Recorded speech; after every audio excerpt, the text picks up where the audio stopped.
안녕하십니까.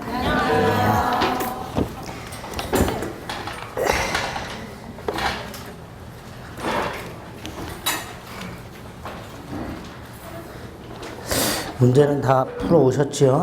몇 문제 안 되니까. 네, 한 4, 50문제 되나? 그 정도 되죠? 어렵다고요? 어려워요? 쉬운 다 9개군요. 네. 아닌가? 맞는 게 없어요? 네. 57문제. 네. 맞는 게 없어도 돼요. 뭐 실전에서 맞추면 되죠. 그쵸? 그리고 뭐 문제집 많이 맞추려고 공부한 것도 아니고. 그렇게 생각하시면 됩니다. 이제 오늘부터 정리해가지고, 최소한 6, 7, 8월 과정을 통해서 한 20점 정도 업을 시키겠다 이런 생각하시면 돼요. 올릴 수 있어요. 네, 올릴 수 있고. 그러려면 문제를 풀어오셔야 되고 수업을 잘 들으셔야 돼요. 다른 과목과는 달리 민법은 벌써 빠지신 분들이 이렇게 보이는데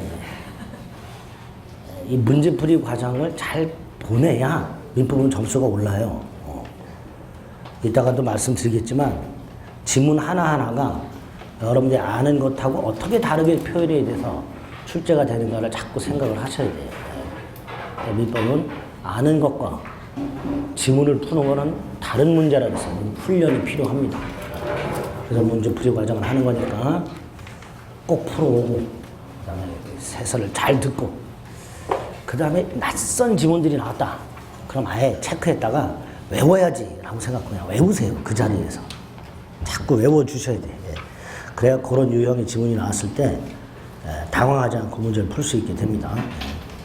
그리고 이제 복습을 꼭 또 해주셔야 되죠. 그래서 오늘은 민법만 복습하는 거예요. 다른 과목 생각하지 말고. 항상 복습을 하다 말고 잘 안 나가면, 진도가 안 나가면 다른 과목을 손에 대게 돼요. 민법을 하다가 진도가 안 나가. 그러면 괜히 민법 접고 괴론을 꺼낸다든가 하지도 않던 2차를 괜히 꺼내가지고 하지도 않고 괜히 꺼내가지고 그걸 뒤적뒤적 하고 있어요. 시간만 낭비하는 거예요. 그렇게 하지 마시고 그냥 민법을 복습을 오늘 시작을 했다 그러면 죽이 되든 밥이 되든 오늘 진도 나간 것까지는 꼭 복습을 하고 그 다음에 뭐 시간이 되면 다른 과목을 하든지 말든지 그냥 알아서 하시는 거고. 아시겠죠? 버티기 작전이에요. 오늘부터는. 그 다음에 제가 지난주 내내 잘 때 에어컨을 빡빡하게 틀고 잤더니 목이 갔어요. 이제 나이가 들어서 그런지 에어컨을 못 이겨요. 옛날에는 에어컨이 저를 못 이겼는데 제가 못 이겨서 몸살 감기가 왔어요. 에이 참 개도 안 걸린다는지 여름 감기는. 괜찮습니다 저는. 근데 감기가 걸려도 어제부터 이제 종합감기약을 때려 먹기 시작했어요. 남들 하루 먹을 거, 전 반나절에 다 먹습니다. 그래서 하루 6회 뭐 이렇게 먹어버려요. 그래서 오늘 일어나서 한 번 먹고 와서 또 한 번 먹고 이렇게 두 번 먹었어요.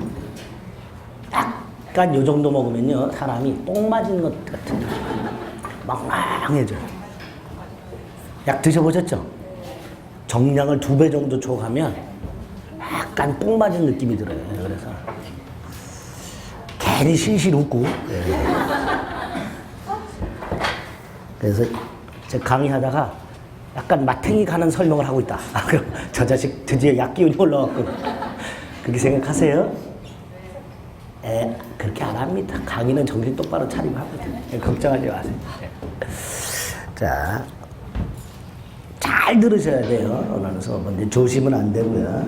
지문 하나하나를 어떤 의미인지, 이런 지문이 어떻게, 왜 이런 의미를 갖는지 그런 거 하나하나 머릿속에 좀 넣겠다라고 생각하셔야 됩니다.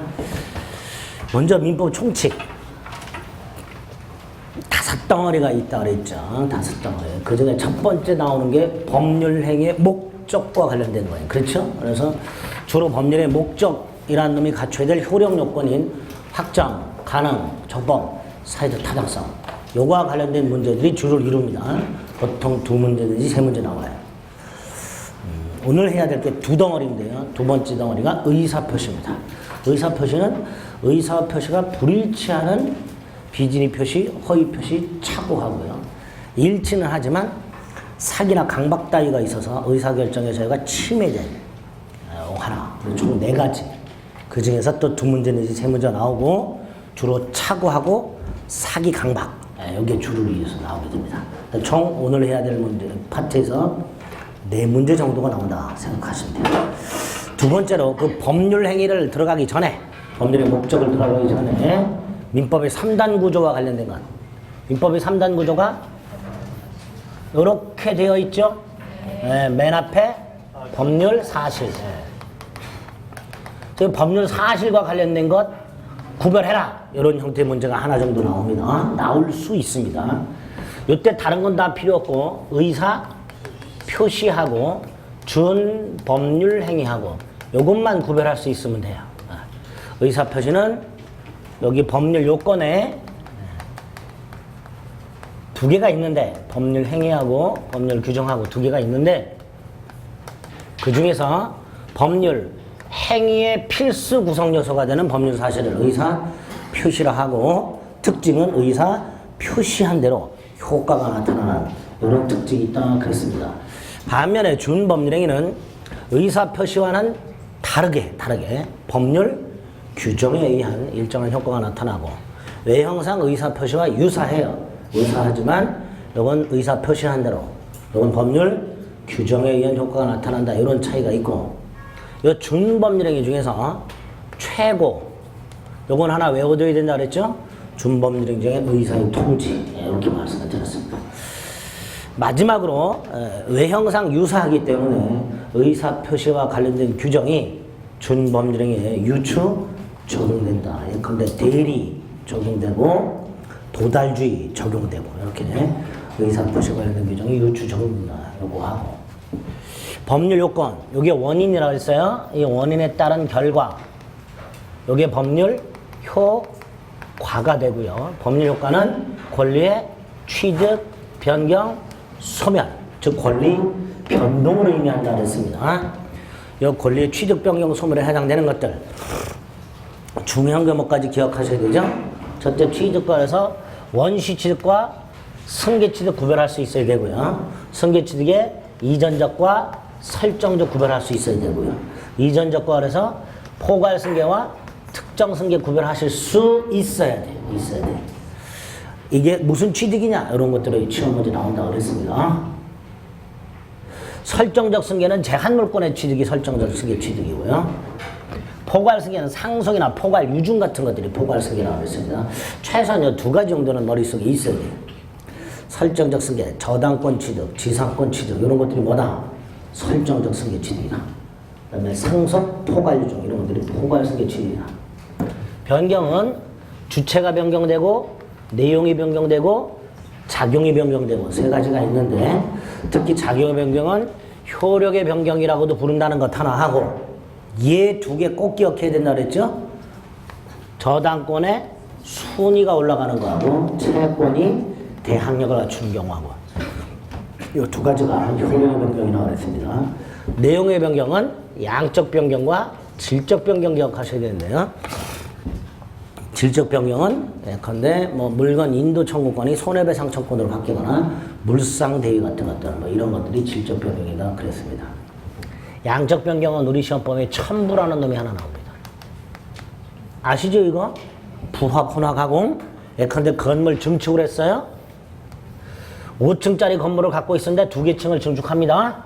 그럼 증축한 부분이 기존 건물에 부합이 되어버리면 갑은 5층짜리 건물 소유권이 몇 층짜리로 바뀌어요? 7층짜리. 소유권이 뚱뚱해졌죠.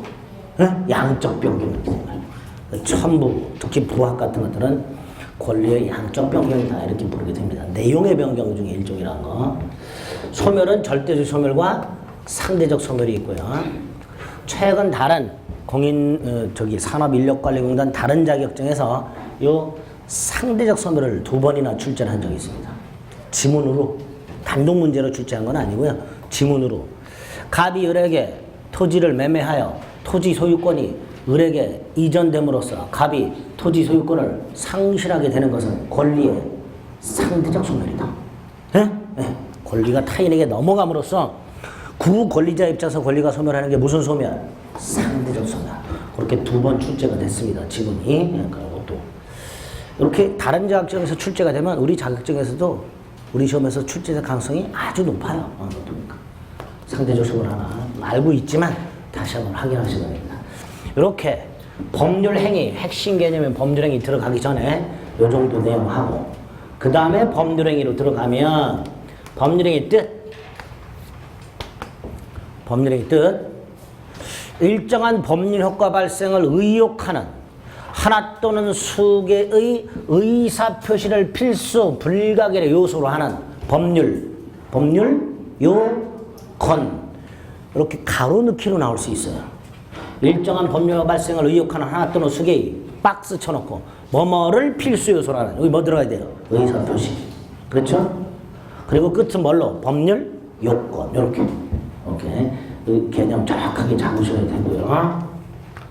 종류, 특징은 그림 하나만 머릿속에 떠올리시면 된다고 했어요. 법률 행위라는 놈 속에 반드시 뭐가 들어있다? 의사 표시가 들어있다. 그래서 첫째, 의사 표시 없는 법률 행위는 있을 수 없다. 두 번째, 의사 표시로만 이루어지는 것은 아니다. 세 번째, 하나의 의사 표시로만 이루어지는 법률 행위도 있다. 단독 행위. 상대방 있는 단독 행위. 예컨대 계약을 해지, 취소, 추인, 철회. 그럼 이거는 의사 표시임과 동시에 법률 행위가 돼요. 하나의 의사 표시가 곧 법률이가 되는 것들은 대표적으로 상대방 있는 단독 행위. 이런 것들이 하나의 의사 표시만 이루어지는 법률 행위일 수 있습니다. 마지막으로 의사 표시 문제가 생겼다. 법률 행위 전체에 영향을 준다. 이렇게 특징 기억하셔야 됩니다. 세 번째로 종류, 의사 표시 수에 따라서 단독 행위, 계약, 합동 행위. 특히 단독 행위, 상대방 없는, 상대방 있는. 올해 산공단 다른 자격증에서 요거 구별하라고 하는 게 있어요. 상대방 없는가? 유언, 재단법인 설립행위, 권리 포기. 그렇죠? 구별해야 돼요. 그리고 특징, 단독행위 특징. 첫째, 단독행위 법정주의. 단독행위는 법률 규정에서 허용하는 경우에만 할 수 있는 것을 원칙으로 한다. 원칙. 두 번째, 조건이나 기한 따위를 붙일 수가 없다. 두 가지 특징이 있다. 계약, 이건 계약법에서 보면 돼요. 합동행위, 의사표시가 2개 이상이긴 하지만 대립적이지 않다. 구심적이라고 그랬죠. 얘 하나 기억하자. 사단법인 설립행위. 이렇게. 두 번째, 역시 올해 다른 산공단 자격증에서 요거 구별해라. 채권행위, 처분행위. 채권행위는 의무부담행위. 요 채권행위란 말 대신에 의무부담행위란 말도 머릿속에 외워져 있어야 돼요. 시험 문제에 다음 문제 의무부담행위가 아닌 것은 이렇게 나왔어요. 다른 산공단 자격증에서 다음 문제 의무부담행위가 아닌 것은 이렇게 물어봐요. 그래서 채권행위 의무부담행위고 계약 같은 거 채무인수 채권행위고 처분행위는 권리를 전국적으로 이전해주는 행위라고 그랬죠. 물권행위하고 준물권행위가 있어요. 이 물권행위 중에 지상권 설정, 저당권 설정 이런 게 뭐예요? 물권행위예요. 지상권, 저당권, 물권이죠. 그걸 설정해준다는 건 설정, 등기를 해준다는 거예요. 그렇게 등기해주게 되면 상대방은 지상권이나 저당권을 취득하겠죠. 이렇게 권리를 전국적으로 취득하게 하는 그런 행위를 처분행위 중에서 물권행위 이렇게 부르게 됩니다. 준물권행위, 물권 이외의 권리를 전국적으로 넘겨주는 행위인데 채권양도, 채무면제. 그래서 채권행위인 채무인수하고 처분행위인 채권양도 채무면제하고 구별할 수 있어야 됩니다. 같은 채씨라 그랬어요. 그렇죠? 같은 채씨인데 요거는 본이 다르다 그랬어요. 예? 요거는 채권행위 채씨. 요거는 처분행위 채씨. 이렇게 돼. 예? 헷갈리죠?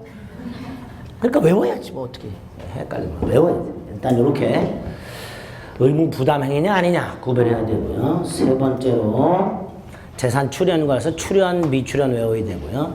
출연 행위의 유상 행위, 무상 행위 그런 거 구별할 수 있으면 됩니다. 종류.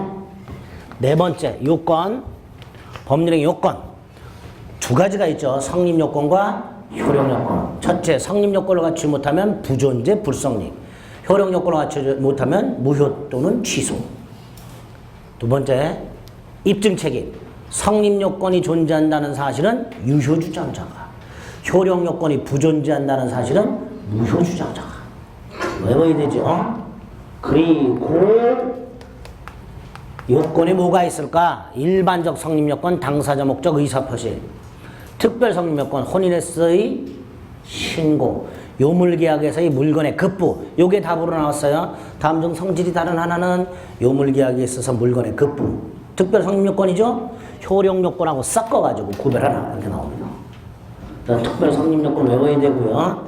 효력 요건, 일반적 효력 요건, 당사자는 능력이 있을 것, 목적이 확정 가능, 적법, 사회적 타당성을 갖출 것, 의사표시가 일치하고 하자가 없을 것. 그 다음에 특별 효력 요건, 특효, 대조기사가 외우고 계시죠? 대답할 수, 외워야지. 언제 외울 거야, 도대체. 외워. 혹시 모르니까 외우는 거예요. 네? 특별 효력권, 대리행위에서의 대리권의 존재, 조건, 성취, 기한, 도래, 사망, 허가 외워야 된다. 특별 효력권. 그래서 성립요건과 섞어놨을 때 구별할 수 있어야 됩니다. 그리고 그 중에서 목적이 갖춰야 될 요건 4개. 확정, 가능, 적법, 사회적 타당성 4가지. 이때 확정성, 법률의 목적은 행위 당시 확정되어 있거나 확정할 수 있는 기준이 마련되어 있으면 충분하다. 그거 하나 기억하시면 되고.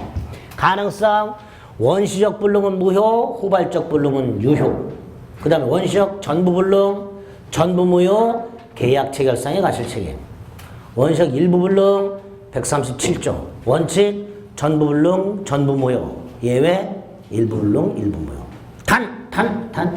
원시적 일부 불능 중에서 수량 지정 매매에서 수량이 부족하더라. 이거는 담보책임으로 한다 그랬죠. 대금 감액을 청구할 수 있는 것은 변론으로 하더라도 계약 체결상에 가실 책임이나 137조 따위는 적용될 여지가 없다. 그 머릿속에 있으셔야 돼. 판단 기준은 사회 통념이고요. 적법성, 강행 규정에 위반돼서는 안 된다. 임의 규정에 위반되면 유효다. 강행 규정은 또다시 효력 규정과 단속 규정으로 나눠진다.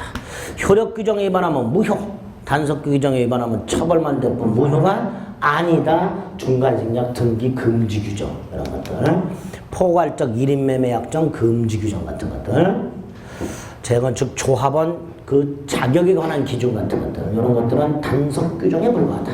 위반하더라도 무효가 되지는 않는다. 그거 머릿속에 있으시면 되지요. 사회 타당성 103조 반사의 질서 행위. 세 덩어리가 있다 그랬어요. 첫째가 반사의 질서 행위 유형과 관한 동기부불법. 동기부불법 원칙적으로 반사의 질서 행위 아니다. 그러나 그 불법한 동기가 상대방에게 표시되거나 알려지면 반사의 질서가 된다. 그거 하나.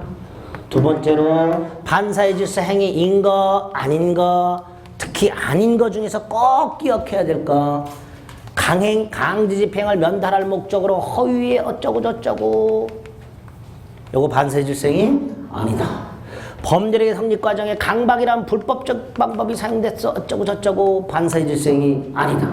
뭐 이거 말고도 많지요. 주지 임명하는 행위, 소극적으로 임치하는 행위, 부정행위에 대한 용서 대가로 부인에게 재산 넘겨주고 어쩌고 저쩌고, 이런 것들 다 반사의 질서 행위 아니었습니다. 이거 아닌 거 구분해야 되고.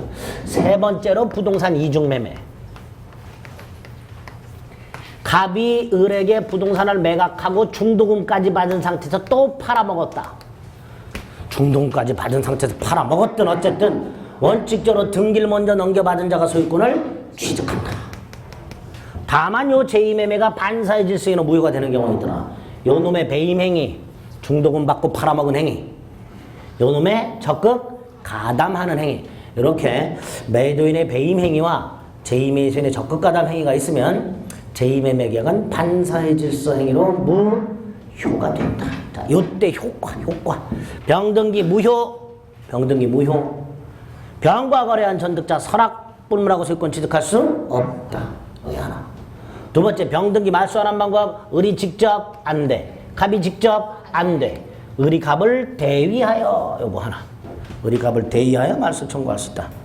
마지막으로 을이 요 제2매매 계약을 채권자 취소권 행사에서 취소할 수는 없다. 세 가지. 덤버리스에 딱 있으셔야 돼요. 그렇죠? 이중매매 4회 여기까지. 그리고 반사의 질서행위는 절대적 무효, 확정적 무효이기 때문에 무효행위 추인이나 무효행위 전환은 인정되지 않는다. 이행을 했다. 원칙적으로 돌려받지 못한다. 불법 원인급여가 적용이 된다. 두 가지 기억하시면 됩니다. 여기에 반사의 질서에서 기억하셔야 될 내용. 104조 불공정한 법률행위 폭리행위를 말한다. 반사의 질서 행위 일종이다.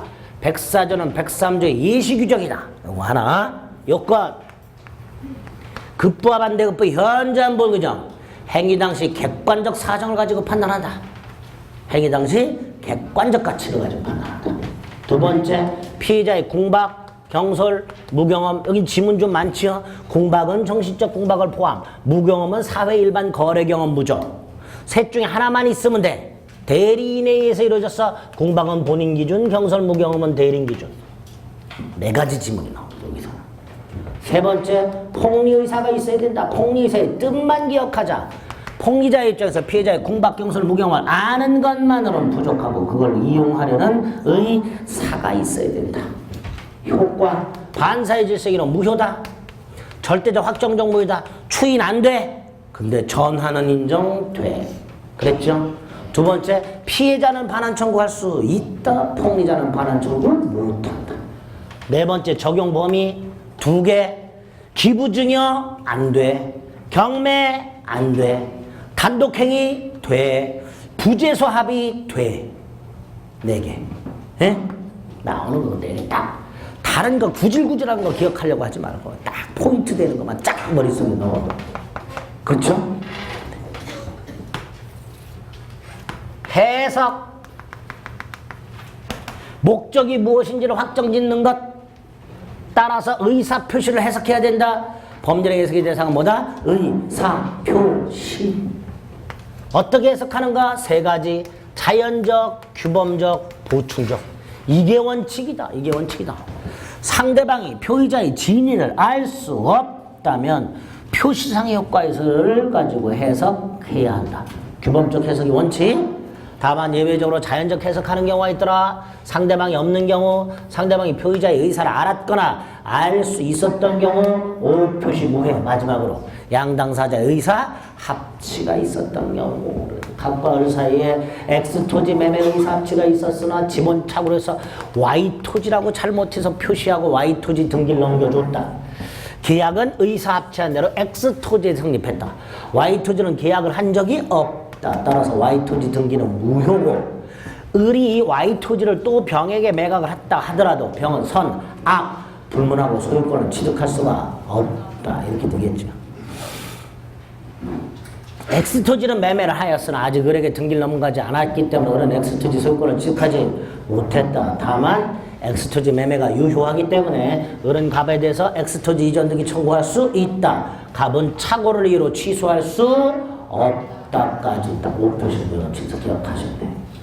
규범적 해석, 요 문구 기억하자. 총완결, 모든 화재 책임. 나오면 안 되는데 이 산공단 지문으로 나왔어요. 다음 중 규범적 해석에 해당되는 걸 고르세요. 이렇게. 돈을 다 안 받았는데 영수증에 총완결이라고 썼다. 다 받았다 이런 의미로 해석이 되죠. 임차인이 모든 화재 책임지겠다고 계약서에 썼다. 무슨 의미로 해석이 돼요? 불강력적 화재에서 책임지겠다는 의미로. 무슨 해석입니까? 규범적. 이렇게 되죠. 반면에 답으로 나온 거 요거 보충적 해석. 합의를 보면서 장래 민형사 책임을 묻지 않기로 했는데 합의 후 예상 못했던 후유장애가 생겼다.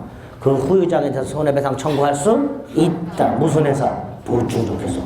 그 세 가지 해석 한번. 네 번째 해석의 기준 목사 임신 기억하시면 되고요. 해석의 성질 법률 문제다. 따라서 대법원 심판 대상이 되며 법률행위 해석권은 법원의 전속적 권한이다. 당사자 사이에 문제가 생겼을 때, 법률행위 해석에 문제가 생겼을 때 매도인 해석에 따른다는 특약은 법원의 법률행위 해석권을 구속하지 않는다. 해석권의 명말이 써있자. 그럼 첫 번째 덩어리에서 보셔야 될 내용 다 보신 거예요. 그렇죠? 깔끔하죠? 아닌가? 그러면 요거 가지고, 요 정도 가지고 문제를 한번 풀어보겠습니다. 먼저 11페이지 실전 감각 기르기 1번. 갑은 X부동산을 을에게 매도하고 소유권 이전 등을 해줬다. 을은 병으로부터 금전을 차용하면서 X부동산에 대해서 병에게 저당권을 설정해줬다. 이에 대한 설명으로 옳은 것은 이라고 되어 있습니다. 1번 갑을 사이의 매매 계약. 계약 법률행위죠. 따라서 법률 요건. 그렇죠? 계약은 법률 요건. 매매 계약으로 인해 을에게 소유권 이전 등기 청권이 발생하는 것. 법률 효과. 권리의 취득. 자, 이때 이 소유권 이전 등기 청권의 취득 또는 갑의 매매 대금 취득. 매매 계약을 통해서 갑과 을사의 매매 계약을 통해서 갑이 대금 채권, 을이 이전 등기 청권. 요거 취득. 원시 취득, 승계 취득.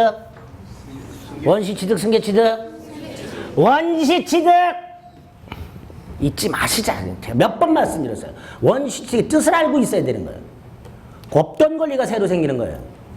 갑의 을에 대한 대금 채권 있던 거예요, 없던 거예요? 계약 체결 전에 있었어요, 없었어요?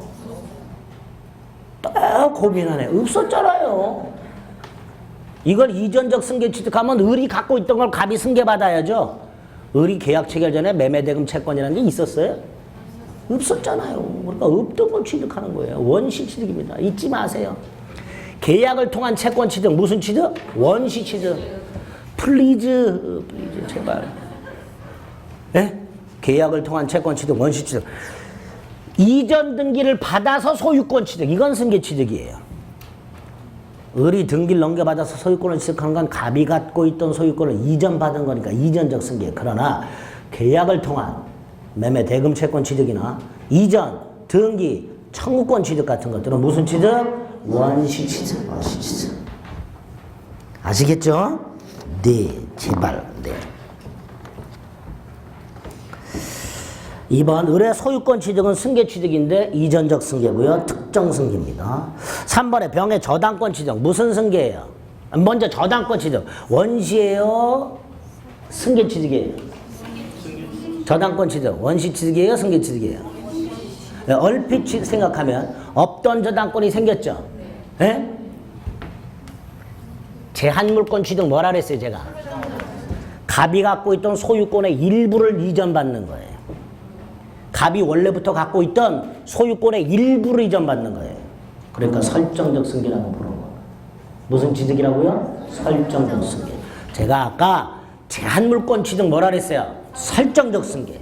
외우자. 자꾸 헷갈리니까 외우자 말이에요. 얼핏 생각하면 없던 권리가 새로 생긴 것 같은 착각이 들어요. 그러나 없던 권리가 생긴 게 아니야. 갑이 갖고 있던 소유권의 일부를 취득하는 거예요. 제한물권의 취득은. 그러니까 있던 권리 일부를 취득하니까 승계고요. 다만 다 승계받는 게 아니니까 설정적 승계라고 부르는 거예요. 아시겠죠? 그래서 한번 X. 4번 을의 저당권 설정은 준법률행위다. 을의 저당권 설정은 법률행위입니다. 법률행위 중에서 뭐예요? 물권행위예요. 물권행위. 저당권이란 물권을 취득하니까요. 준법률행위가 아니라 법률행위입니다. 5번 을의 저당권 설정. 을의 저당권을 설정해주면 소유권은 갑이 을에게 저당권을 설정해주면 소유권은 어떻게 돼요? 쪼그라들지요. 제한되지요. 그러니까 양적 변경. 소유권의 양적 변경. 소유권의 무슨 변경? 양적 변경. 소유권이 제한을 받기 때문에 양적 변경에 해당됩니다. 어렵죠, 이런 거? 네, 어려운 거 어려워요. 뭐가 어려워? 1번 답이 딱 있는데. 법률 요건 있고 있어. 법률 효과 있는데. 뭐가 어려워? 어려워요. 정확하게 모르고 있으면 2, 3, 4, 5번을 읽어도 그놈이 그놈 같아져요. 그죠? 추상적이기 때문에 굉장히 어려운 문제인데 이런 것들은 어쩔 수 없어요. 자꾸 읽어서 정확하게 머릿속에 넣어두는 수밖에 없어요. 2번 원시 취득에 해당하지 않는 거. 1. 계약에 의한 저당권 취득. 무슨 취득? 무슨 취득? 설정적 승계 취득. 답은 1번. 2번에 시효 취득, 3번에 선점, 4번에 가공, 5번 건물 신축. 다 무슨 취득? 원시 취득입니다. 원시 취득. 1번이 답이고. 3번 준법률행위 중에서 의사의 통지. 준법률행위 두 가지 기억하셔야 했어요. 의사의 통지하고 관념의 통지. 의사의 통지는 최고 하나 기억하시면 되고요. 관념의 통지는 통지 기억하시면 돼요. 통지. 각종 통지.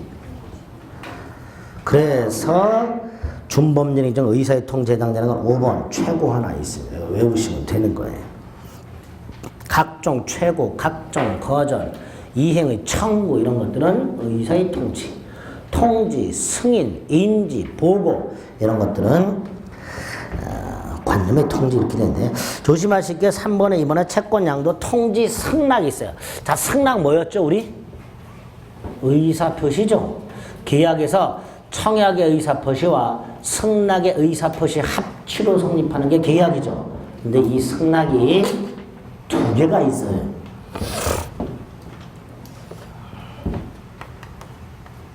하나가 청약과 승낙할 때 승낙인 의사표시가 있고요. 이건 의사표시예요. 또 하나가 채권 양도 통지에 대한 채무자의 승낙이 있습니다. 갑이 병에게 채권이 있어요. 이 채권을 팔아요. 을에게. 채권 팔 수 있죠? 그 판 사실을 갑이 병에게 통지합니다. 이게 채권 양도 통지예요. 갑이 병한테 야 내가 너한테 100만 원 꿔준 거 그 받을 권리 을한테 넘겼으니까 을한테 갚어. 이게 채권 양도 통지예요. 예? 이때 병이 알았다 라고 말하는 경우 그게 승낙입니다.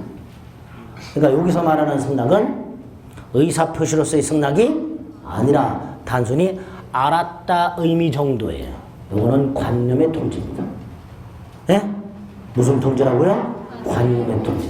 똑같은 승낙인데 계약에 있어서 청약과 승낙이라 할 때는 의사표시고요. 채권 양도 통지에 대한 채무자의 승낙은 의사표시가 아니라 단순히 알았다 정도의 의미, 관념의 통지입니다. 어렵죠? 외워! 외우면 돼. 청약과 승낙에서는 의사표시, 채권 양도 통지에 대한 승낙은 관념의 통지. 그럼 돼. 아시겠죠? 네, 외우는 거 아니죠. 어려워요. 그러지 말고 외우세요. 외우세요. 답은 5번 이렇게 되겠죠. 4번. 다음 법률행위 종류 또는 그 효과에 관한 설명을 오는 것은 1. 채권자는 단독행위로 채무를 면제할 수 없다. 있죠. 채무 면제 자체가 상대방 있는 단독행위입니다. 다른 말로 채권 포기라 합니다. 단독행위로 얼마든지 채무를 면제할 수 있습니다. 채무 면제 자체가 단독행위예요. 그 다음에 아까 요 채권행위와 처분행위 왜 구별하죠? 처분 권한 없는 자의 채권행위는 유효. 그래서 타인 권리 매매도 일단은 유효. 반면에 처분 권한 없는 자의 처분행위는 무효. 그래서 구별한다 그랬어요. 채권행위와 처분행위를 구별하는 이유. 처분 권한 없는 자의 채권행위는 유효. 처분 권한 없는 자의 처분행위는 무효. 그러니까 2번. 처분권 없는 자의 물권행위. 물권행위 처분행위 일종이죠? 무효다. 옳은 질문. 3번.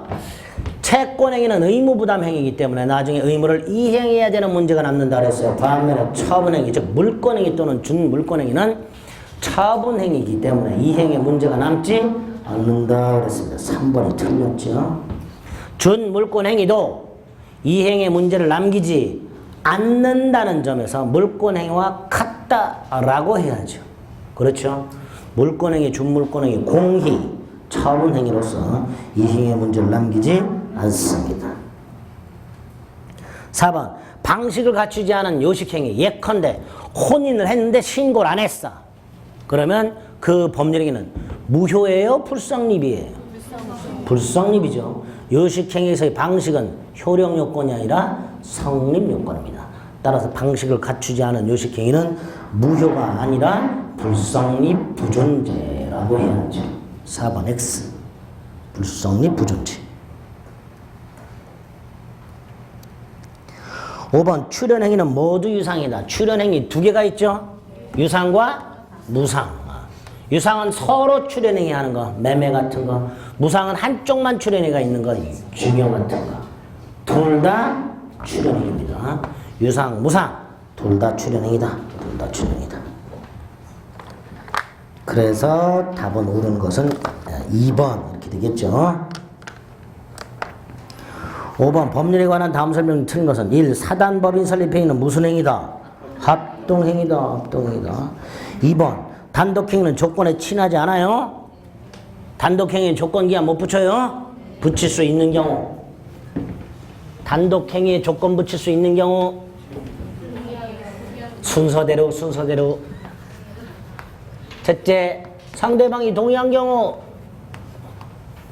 이건 이미 출제가 된 적이 있어요. 이렇게 해제권 행사에는 단독행위로 상대방이 동의하더라도 조건 붙일 수 없다. X. 상대방이 동의했으니까 조건 붙일 수 있다. 이렇게 됩니다. 두 번째로 상대방에게 이익만을 주는 채무, 면제, 유증. 상대방에게 이익만 준다 그랬죠? 조건 붙일 수 있다. 마지막으로 정지 조건부 해제권 행사. 언제까지 이행하라. 이행하지 않으면 계약은 해제된다 라고 미리 해제권을 행사했어. 근데 아직 해제 효과는 발생하지 않고 있다가 상대방이 그때까지 이행하지 않으면 해제 효력이 발생. 따라서 그때까지 이행하지 않는다. 요 사실이 해제권 행사의 효력을 발생시키는 정지 조건을 했습니다. 그렇죠? 이 표정 보니까 반 이상이 이해가 안 되고 있어요. 괜찮아. 외워. 정지 조건부 해제권 행사 외워. 누누이 말씀드렸습니다. 11월부터 6월까지 8달을 저하고 이해하려고 노력을 했어. 근데 안 돼. 앞으로도 안 돼요. 외워야 돼. 이해 안 되는 건 지금 외우는 거예요. 아시겠죠? 외워. 암기만이 살 길이다. 네. 그래서 2번 옳은 지문이 되겠지요. 3번 민법은 14개의 전형계약이 규정되어 있습니다. 그런데 계약 법정주의? 뭔 개풀 뜯어먹는 소리요? 계약 자유원칙이죠? 계약 법정주의라는 게 없습니다. 물권 법정주의 이런 건 있죠? 에? 계약 법정주의 이런 건 없고 단독행위 법정주의 이런 건 있어요. 그러나 계약 법정주의 같은 건 없습니다. 그래서 전형계약 이외에도 무수히 많은 계약 형태가 인정됩니다. 4번 물권행위, 준물권행위, 공희, 처분행위로서 이행의 문제는 더 이상 남기지 않는다. 5번 처분 권한 없는 자의 채권행위는 유효, 처분 권한 없는 자의 처분행위는 무효. 이렇게 되죠? 자, 6번 단독행위 잘 물어본다 그랬어요. 다음 중 단독행위로 할 수 없는 것은 계약 아니면 합동행위 고르라는 거죠. 계약이 눈에 하나 보여요. 뭐? 화부해지. 요거 말고 뭐도 답으로 나온 적 있다 그랬어요. 매매예약. 매매예약도 답으로 나온 적 있다 그랬습니다. 매매예약. 나머지는 다 단독행위. 7번 준물권행위가 아닌 것은 그러면 채권행위나 물권행위를 골라라 이거죠. 그 중에 물권행위가 일단 눈에 보여요. 5번 전세권 포기 보이죠? 전세권은 물권이죠. 이게 답이죠. 나머지 1번 금전 채권, 4번 임차권 양도. 아까 채씨 지웠네. 또 그거만 지웠네. 예.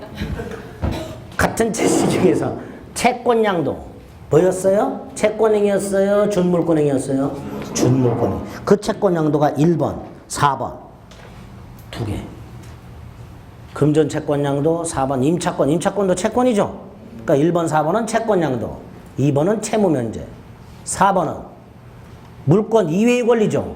이것도 넘겨주는 것. 준물권행위 이렇게 됩니다. 1번, 2번, 3번, 4번 다 준물권행위가 됩니다. 그래서 민법의 3단 구조 중에서 법률 사실과 법률 효과, 그 다음에 법률 행위의 종류와 관련된 내용들.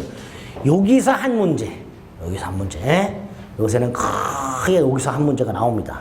그 중에서 특히 법률행위 종류와 관련된 단독행위 구별하는 것, 그거 조심해서 봐주시면 돼요. 그리고 채권행위, 처분행위 구별하는 것, 두 가지 정도 봐주시면 됩니다. 됐죠? 그 다음 이제 구체적으로 목적이 나왔어요. 8번. 법률의 목적에 관한 다음 설명 중 틀린 것은 1번 법률의 목적은 반드시 성립 당시 확정되어 있어야 하는 것은 아니고 장차 확정할 수 있으면 된다. 맞죠? 2번 매도인이 배임행위에 적극가담한 이중매매는 반사의 질서 행위로 절대적 무효다. 선의 제3자도 보호받지 못한다.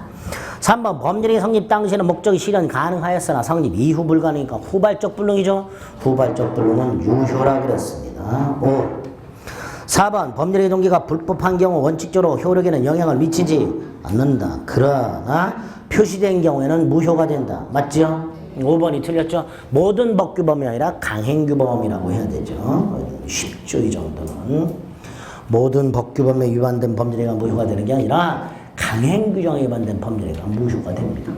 그렇죠?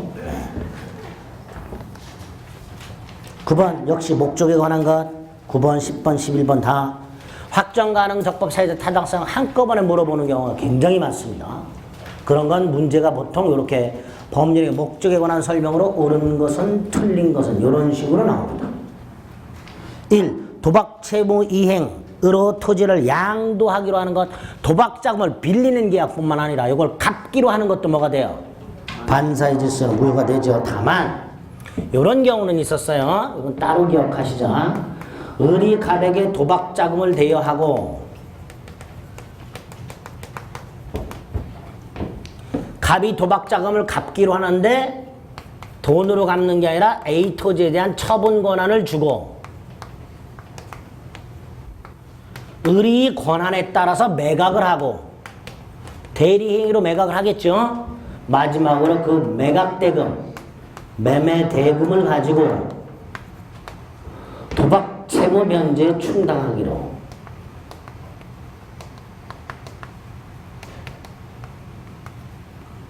요렇게 당사자 간의 약속이 있었을 때 요놈과 요놈은 반사의 질서가 무효가 된다 그랬어요. 그러나 도박 채무자가 도박 채권자에게 처분 권한을 주는 행위와 도박 채권자가 그 권한에 터져봐 매각을 하는 행위는 유효하기 때문에 병원 소유권을 취득한다 그랬습니다. 물론 선인 경우에 병원 소유권을 취득하게 됩니다.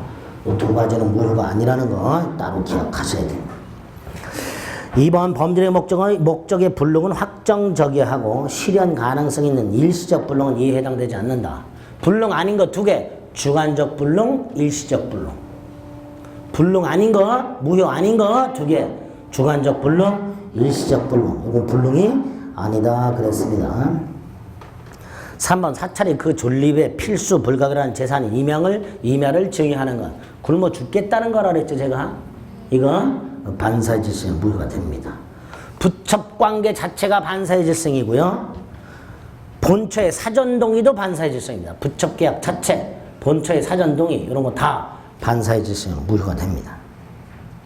5번 법률의 동기가 사회 질서에 반한다는 사실을 법률 행위 시 상의 시 상대방이 알았다. 동기가 불법한데요. 아까 동기불법이 예외적으로 반사의 질서에 되는 게 두 개. 표시되거나 알려진 경우. 알려졌죠? 알려졌으니까 절대적 무효니까. 선의 제3자.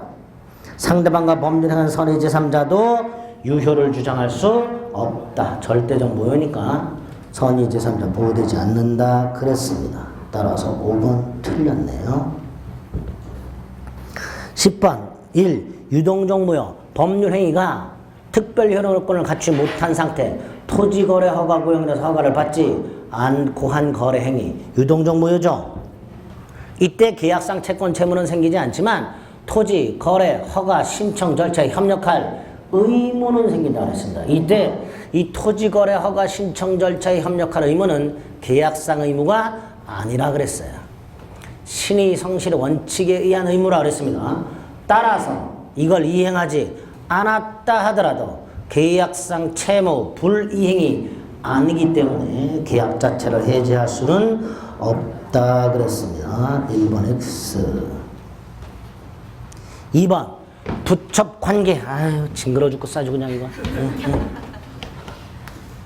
한 번에 부첩관계 유지 목적으로 대가 반사의 질성이죠. 그 다음에 본처의 사전승인 무효죠. 이것도 반사의 질성. 그 다음에 부첩관계 종 료를 해 제 조건으로 증여 이것도 반사의 질성이죠. 세 개. 부첩관계 유지 목적으로 대가지급 부첩관계에 대한 본처의 사전승인 부첩관계의 종료를 해제 조건으로 하는 증여 다 반사의 질성이는 무효. 반면에 이거를 끝내면서 대가 지급 끝내면서 대가를 지급 요거는 반사의 질서가 아니다 이렇게 구별하시자 그랬어요. 그러니까 2번 부척관계를 끝내면서 대가를 제공 이건 반사의 질서가 아니더라. 3번 건물 임차인이 비용을 지출해서 개조한 부분에 대해서 원상회복 의무를 면하는 대신 비용 상환 조건을 포기하기로 하는 약정 이게 뭐였죠? 3번이 요게 뭐가 있었죠? 요거 원상회복 의무를 면하는 대신에 비용 상환 조건을 포기하기로 하는 약정. 네? 증축 부분을 임대인에게 귀속시키기로 하는 약정. 요게 있었죠? 임차인이 건물 임차인이 건물을 증축을 하되 그 증축한 부분을 임대인 소유로 귀속시키기로 하는 약정은 증축한 부분에 대한 원상회복 의무를 면하는 대신에 각종 비용 상환 조건을 포기하기로 하는 특약. 유효. 유치권 성립을 배제하는 특약 역시 유효. 그거 연결해서 기억하자 그랬어요. 그랬죠? 그거만 하고 있습니다. 4번 이중매매에서 제2매수인이 배임행위 적과가 담은 반사의 질서는 뭐예요? 이게 답이고요. 5번 회사가 근로자를 해외에 파견하면서 그 비용을 부담하되 귀국 후 일정 기간 근무하게 되면 해외 파견 소요 경비 반환 채무를 면제해 주기로. 요거 반사의 질성이 아니다 그랬습니다. 회사 입장에서는 얼마든지 이런 약정할 수 있다 그랬습니다. 따라서 틀렸네. 옳은 거 4번. 12번 역시 목적에 관한 설명. 1. 관계법령에서 정한 한도를 초과하는 부동산 중개수수료 약정. 요 부동산 중개수수료 얼마까지 받아라 강행규정이고 효력규정입니다. 초과해서 지급받기로 했다. 초과 부분 무효라 그랬습니다. 초과 부분. 전부가 무효가 아니라 초과 부분 무효. 2번 키워드 강집행 면할 목적으로 허위에 어쩌고 저쩌고. 반사의 질서행위 아니다. 2번이 틀렸네요. 3번 보험계약자가 다수의 보험계약을 통해서 보험금을 부정 편취할 목적으로 보험계약을 체결했다. 반사의 질서행위 무효. 자주 등장하죠. 이것도 반사의 질서 행위로 자주 등장합니다. 4번 소송에서 증언을 해달라. 돈을 주겠다. 증언. 단순한 증언이라고 나옵니다. 그럼 이건 사실 증언을 말합니다. 사실 증언이라 하기도 하고요. 그냥 단순히 증언이라고도 하기도 합니다. 이 경우는 사회통념 허용 한도를 초과하면 반사의 질서행위는 무효죠? 네? 사회통념상 용인될 수 있는 한도를 초과하게 되면 무효가 됩니다. 반면에 허위 증언 대가 또는 증언 거부권 행사하라. 그러면 돈을 주겠다. 이거는 대가의 다소를 묻지 않고 반사의 질서 행위로 무효가 됩니다. 대가의 다소를 묻지 않고. 산공단 지문 중에 이런 게 있어요. 허위 증언을 하면 돈을 주기로 한 경우 그 대가가 사회통념상 용인하는 한도를 초과하면 반사의 질서 행위로 무효가 된다. 역수죠? 허위 증언 대가는 대가의 다소를 묻지 않고 반사의 질서행위로 무효가 된다 그랬습니다. 이렇게 구별해서 머릿속에 넣어두셔야 돼요. 그러니까 4번은 소송에서 사실증언이라고 되어 있으니까 그 급부가 통산적으로 용인될 수 있는 수준을 초과하면 무효가 된다. 맞죠? 5번 법률의 성립 과정이 강박이 난 불법적 방법. 이거 반사의 질서행위 아니다. 그래서 특히 2번 여기 있는 거 다 머릿속에 다 잘 나오는 판례니까 머릿속에 다 넣으세요. 다 잘 나와. 물론 다 알고 계시겠지만 그래도 다시 한번 미워도 다시 한번이라는 게 있죠. 다시 한번 보세요. 머릿속에 외우세요. 12번 강행규정 1. 신의 측에 반하는 것은 강행규정에 위반되는 것. 특히 신의 성실 원칙에 위반됐는지 여부는 당사자 주장 없이도 법원이 직권으로 판단할 수 있습니다. 법을 위반했는지 여부는요, 당사자의 주장이 없어도 법원이 직권으로 판단할 수 있습니다. 그 다음에 2번 강행규정에 위반한 자 스스로 자신의 의가 강행규정 위반돼서 무효다 라고 주장할 수 있다 없다? 있다 그랬어요. 증권회사나 투자신탁회사가 강행규정에 위반해서 수익보장약정을 했다. 먼저 꼬셨어요. 수익을 보장해 줄게. 손실을 보전해 줄게. 이 증권회사 말을 믿고 투자계획을, 투자약정을 했겠죠. 근데 나중에 수익을 보장 안 해줘. 그래서 따져. 야, 보장해 주기로 했잖냐. 그랬더니 갑이 말을 바꿔. 뭐라고? 보장해 주고 싶어도 못한다 이 자식아. 이게 강행규정 위반해서 무효다. 어른, 나는 그런 거 모른다. 네가 약속했잖냐.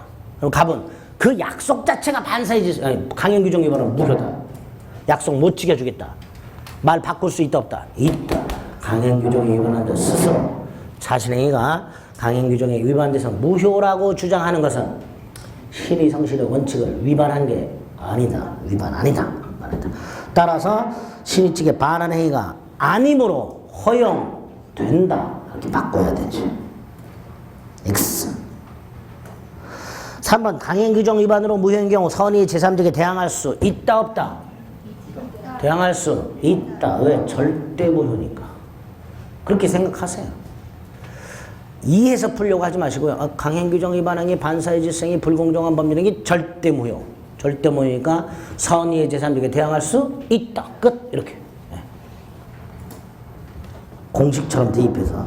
따라서 4번 강행규정 위반 행위, 반사의 질성이 불공정한 법률행위, 추인 따위 허용되지 않는다. 추인하더라도 효력이 생기지 않는다. 이렇게 되겠지.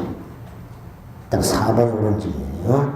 5번 강행규정 위반으로 무효인 경우 급부자는 언제나 그 급부한 것에 반환을 청구할 수 있다. 언제나가 틀렸죠. 원래 언제나가 빠지면 옳은 질문입니다. 이유는 불법 원인급여가 적용되는 건 반사의 질서에만 적용돼요. 불법 원인급여는. 따라서 강행규정 위반과 반사의 질서를 엄격하게 구별하고 있는 우리 민법에서는 강행규정 위반한 경우에는 반사의 질서가 아니니까 불법 원인급여 적용 안 되고 적용 안 되니까 반환 청구할 수 있다. 그런데 언제나 그런 건 아니다. 왜? 대법원 판례 할 때 강행규정 위반하면서 동시에 반사회 질서 행위인 게 있어요. 뭐가 있었죠? 변호사 아닌 자가 승소를 도와주고 돈을 받기로 하는 약정. 변호사법이라는 강행규정 위반하면서 엔드 무슨 행위? 반사회 질서 행위. 그래서 언제나 반환 청구할 수 있는 것은 아닙니다. 강행규정에 위반 행위가 경우에 따라서는 반사회 질서 행위가 되는 경우가 아주 예외적으로 있고 대법원에 의할 때 강행규정 위반 행위하고 반사회 질서 행위를 구별해요.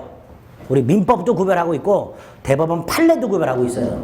두 번째, 반사회 질서 행위에 해당돼야만 불법 원인급여가 적용됩니다. 따라서 강행규정 위반의 경우에는 불법 원인급여가 적용 안 돼. 그게 원칙이야. 그런데 중첩되는 게 딱 하나 있다. 여기 이렇게. 여기 뭐다?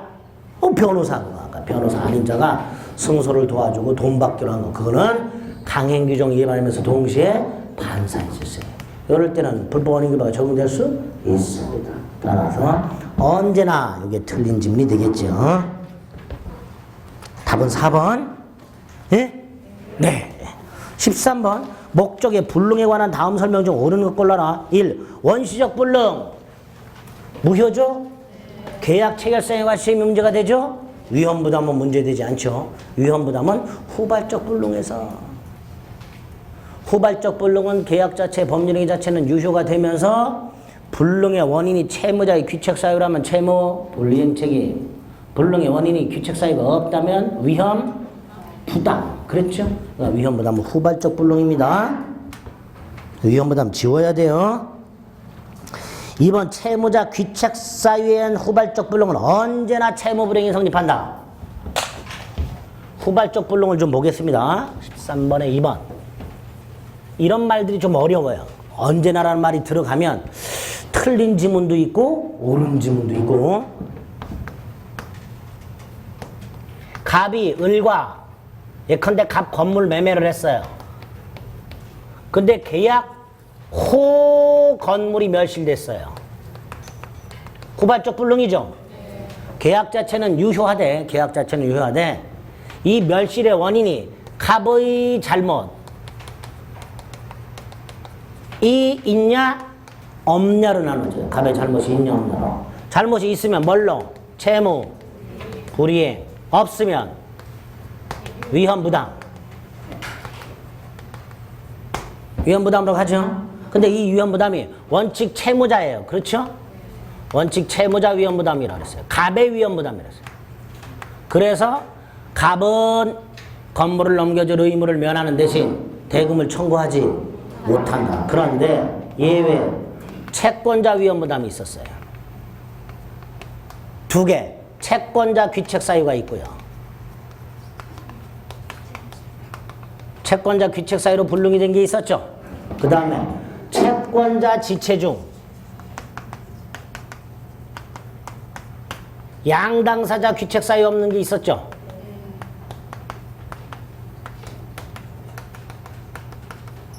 먼저 채권자 귀책 사유로 불능이 됐다는 건 이 건물이 을이 부신 거예요. 을이 부신 거.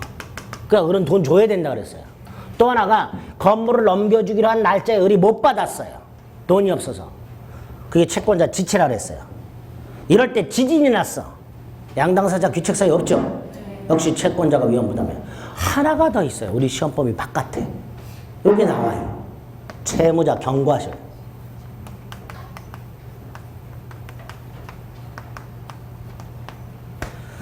채권자 지체 중 채무자 경과실로 불능이 된 경우, 채권자 지체 중 채무자 경과실로 불능이 된 경우도 뭘로 간다? 위헌부담. 그러니까 채무자에게 갑에게 귀책 사유가 있을 때 언제나 채무 불이행이 되는 것은 아니더라. 위헌부담도 하나 있더라. 그쵸? 예? 표정이 울려고 그래요, 지금. 요건 우리 시험 범위가 아니에요. 아닌데 간혹 나와요. 그래서 제가 다른 때는 말씀 안 드렸고 5월 달에 한번 말씀을 드렸었어요. 여기 하나 있다고 시험 범위 바깥에. 예? 채권자 지체 중이라 하더라도 어쨌든 채무자 귀책 사유잖아요. 그렇죠? 근데 이거는 위헌부담으로 한단 말이지. 그러니까 채무자 귀책 사유엔 후발적 불능이 언제나 채무 불이행이 되는 것은 아니다. 아니다. 채권자 지체 중 채무자 경과실로 불능이 되었을 때는 채무 불이행이 아니라 채권자 위헌 부담으로 간다. 네? 또 이해하려고 그러네. 외우자니까. 이해하려고 하지 마시고. 이렇게 가는구나. 이렇게 딱. 네? 그래서 2번 X. 3번 채무자 귀책 사유 없는 후발적 불능. 원칙적으로 채무자는 자신 의무를 면한 대신 대가 지급을 청구할 수 없다라고 해야죠. 4번 일부 불능은 원칙적으로 뭘로 취급한다? 전부 불능으로 취급한다. 4번이 답이네. 5번 타인 소유 부동산 매매 유효. 타인 권리 매매 유효. 그래서 그것은 4번 이렇게 되겠죠? 이렇게. 목적의 사회적 타당성 가기 전에 기본적으로 나올 수 있는 한꺼번에 물어보는 것들. 확정성부터 시작해서 사회적 타당성까지 한꺼번에 물어보는 질문. 이런 것들도 잘 나옵니다. 그리고 이제 사회적 타당성 따로 나오죠. 14번부터 좀 쭉 보겠습니다.